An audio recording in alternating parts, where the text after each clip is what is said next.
تجري الدنيا على ثمانية، ولا بد للإنسان أن يلقى الثمانية: فرح وحزن، يسر وعسر، اجتماع وفرقة، ثم سقم وعافية. 100% من الناس كيعيشوا هاد 8، ولكن القليل اللي كيفهم الرسالة اللي فيهم. واش مستعدة تفهميهم؟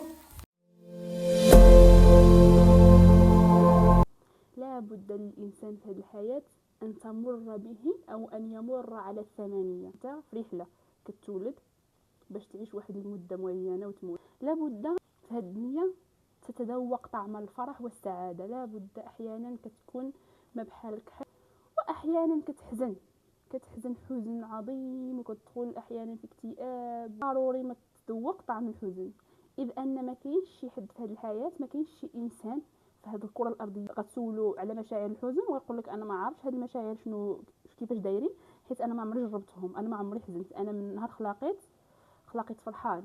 حتى لو سولتي الملوك والعظماء والناجحين والناس اللي عايشين كما نقولوا فوق في كيك، يعني بزاف الناس كيربطوا السعاده بالمال.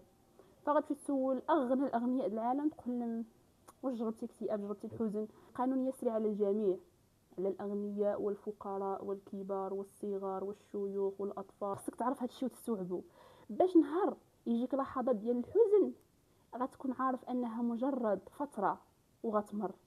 كل مر سيمر، ودوام الحال من المحال. لا شيء يبقى على طبيعته، فالوقت كفيل بأن يغير كل شيء.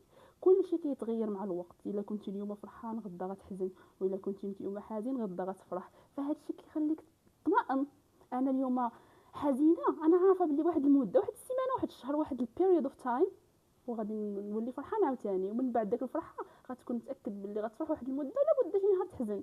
يسر وعسر، يسر وعسر يعني شي مره الامور كتيسر وشي مره كتعسر. فانت ملي تعسر عليك شي شائكه او شي حاجه من دروب الحياه، تعسر ليك شي خدمه، شي قرايه، شي حاجه باغي توصل لها وتعكسات، ما تقولش انا معكس، انا منحوس، انا ما عنديش الزهر، انا فيا دعوه، شنو درت انا يا سيدي ربي. بقات تقول هاد الهضره، اللي هاد الهضره ما خصهاش تكون. الناس الحكماء والاذكياء ما كيقولوش هاد الهضره، ما كيتفوهوش بها، حيت هاد الهضره لا اصل لها. انا منحوس، انا لاكي، انا محظوظ ولا ماشي محظوظ، ما كاينش الحظ غير خرافه. هاد المنحوس غير هاد الشيء فقط كلمات، مع انك كتحللها مزيان ما كتلقاش عندها شي معنى. ضروري انت شي مره غتبغي دير شي حاجه غتعسر ليك، غتعكس ليك. هكاك هي الدنيا. الا انت ما متقبلش القواعد ديال الدنيا ما تعيش فيها، ما كانش عليك تولد. بما انك كتعيش في هذه الحياه خصك كما نقولوا تسري عليك القوانين هذه هي. تقبل القانون، تقبلو. فاش غتقبلو وتستوعبو وتفهمو ما غاديش تبقى غتوفر على راسك بزاف ديال البلبله والتفكير العميق. انا بوحدي اللي راه انت غير ما شايفش الناس بلي حتى هما كتعكس لهم الامور، كيسحاب لك. راه الناس كاملين كيلقاو كلشي بالساهل، الا انت فاش كتبغي دير شي حاجه كتعكس عليك الامور حيت انت ما عندكش الزهر. ولكن هذه ماشي حقيقه، هذه غير في عقلك انت وفي راسك انت، ما كايناش الواقع. شي مره الامور كتيسر، راه كتحطي ديك الحاجه كتيسر ليك، وهذا الشيء كله من الخير. وان اصابك شيء فلا تقل لو كان كذا لكان كذا وكذا، بل قل قدر الله ما شاء فعل. الانسان داكشي اللي كيتيسر ليه كيقول خير من الله، وكيحمد الله وكيشكره وكيطلب الله زعما ييسر له في القادم. وإلا تعسرت عليه الامور كيقول هادشي ما فيش الخير، وربي ما كيسبب حتى كيحل بيبان، واني نجرب حاجه اخرى، والفشل ماشي هو اللي غادي يوقفني. الفشل كيجعلني اقرب الى النجاح بخطوه. راه فاش كتجرب وكتفشل ولا كتعكس لك الامور كتبدل داك الشيء، ولا كتزيد تحاول مره اخرى بطريقه اخرى.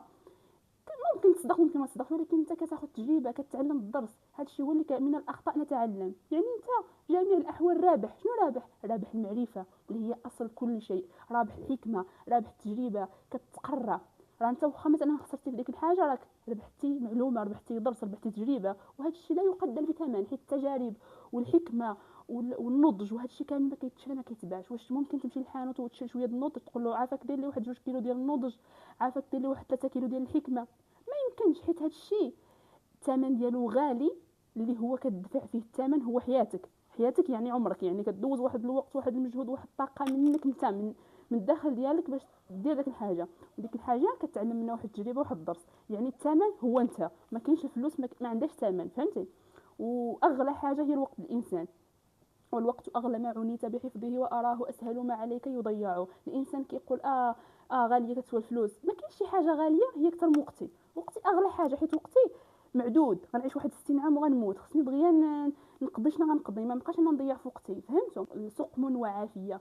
سقم ضروري انت غتمرض، راك في الحياه ضروري غتحرقك شي حاجه، الا والو ما عمرك مرضتي بشي مرض مزمن، الله يحفظ الجميع والله يشافي الجميع، غتحرقك الضرس، غيحرقك الراس، غيحرقك كرشك، غتجيك الاسهال، الامساك، شي حاجه غير بسيطه غضربك غير شوكه، المهم غتحس بالالم وغتحس بالمرض وغتحس بالهوان وغتحس كم انك انسان ضعيف، ضعيف جدا. اما العافيه انك صحيح وهيلثي وما كيحرقك حتى حاجه، ما تصغرش. وكل واحد كيدعي القوه كيموت بالضعف، ما تبقاش تحقر على الناس. مثلا انت صحيح ومعضل تبقى تضرب الناس، تجدوز على واحد تعطيه التصرفيقه من اللور. ما تبقاش تصغر بالصحه ديالك، ما تصغرش بانني اليوم صغير وشباب وعندي الصحه وعندي الجهد وعندي الطاقه وعندي الشغف وعندي اري نحقر الناس، اري نتنمر على الناس، اري نأذي الناس بكلامي وبافعالي. صافي، حيت راه واحد النهار ما غاديش تبقى ديك الصحه. لابد ان زعما يجيك السقم ومن بعد تجيك العافيه. يعني الا كنتي مريض تفائل، فدوام الحال من المحال، راه بعد الصبر يكون الفرج. راه اليوم مريض، راه الله قادر انه يشافيك ويفرج عليك. اخيرا اجتماع وفرقه، وهذه مهمه بزاف. اجتماع وفرقه، يعني لابد ان تجتمع باشخاص في هذه الدنيا، ان تجتمع بناس معينين، ان تجتمع باحبابك واصدقائك واخوانك، ولا بد ان تفترق عنهم. خصك تقبل ان ما الدايم غير الله كما كنقولوا، ويبقى وجه ربك ذو الجلال والاكرام. كيبقى غير وجه الله وكيبقى غير الله. لذلك يقال لا تعلق قلبك بغير الله. ما تعلقش بشي حاجه من غير الله، ما تعلقش بالفلوس، ما تعلقش بالاملاك، ما تعلقش بوالديك، ما تعلقش بالناس، بالحبيب او بالشريك او بالزوج او بالاولاد. ما تعلقش قلبك. احب من شئت، احب من شئت واعلم انك مفارقه. بغي اللي بغيت، حب والديك، حب خوتك، حب العائله، حب الناس، ولكن اعلم انك مفارقه. واحد النهار غتفارق دوك الناس. هذه خصك تكون انت مستوعبها، راه انت فاهمها، راه كلشي اللي كيتفرج فيا دابا راه فاهم بان شي نهار غتفارق مع دوك الناس، مع والديك، مع الناس اللي كتحبهم وعزاز عليك، ولكن ما مستوعبينهاش. نهار انت مزوجه، نهار كتفارقي مع راجلك كتدخل في اكتئاب، كتبغي تنتحر. واش انت فاهمه انه كنتي فاهمه قبل بلي واحد النهار ممكن تفارق داك الشخص؟ واش مستوعباها؟ لا، حيت اللي مستوعب ما كيديرش ديك الحاله.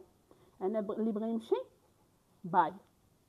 انا كنآمن ان لكل شخص في هذه الحياه او في حياتي انا، دابا انا حياتي بحال شي روايه، بحال شي مسرحيه. انا كنآمن ان اي شخص كيدخل لحياتي، واخا يكون غير ساعه الوقت، غير نهار، المهم كنتعرف عليه، كنتلاقى معاه في الزنقه، كيدخل لحياتي المسرحيه حياتي، كنآمن ان جا لحياتي باش يؤدي واحد الدور، واحد المهمه. جا على قبل واحد المهمه يؤديها في حياتي، يا يعلمني درس، يعطيني شي حاجه، يا صيفط لي الله معاه شي رزق في العلم، يعطيني معلومه، يعطيني فلوس، يعطيني شي حاجه.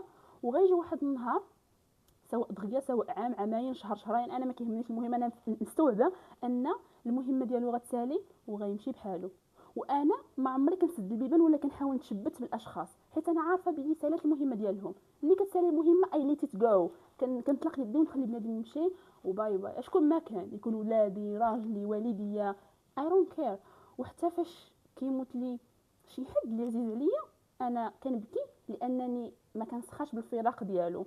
كنبكي حيت غنتوحش، وكنبكي الحنين، الشعور بالحنين، ولكن ما كنبكيش حيت انا ما متقبلاش الامر، ما كنغوتش. شحال من واحد دخل سبيطار بالحماق بسبب شي حاجه مشات له، شي دار، شي نصبه، شي وحده نصبت عليه في الدار ديالو ولا شي حاجه، صافي، حيت داكشي هو اللي كان معلق بقلبه.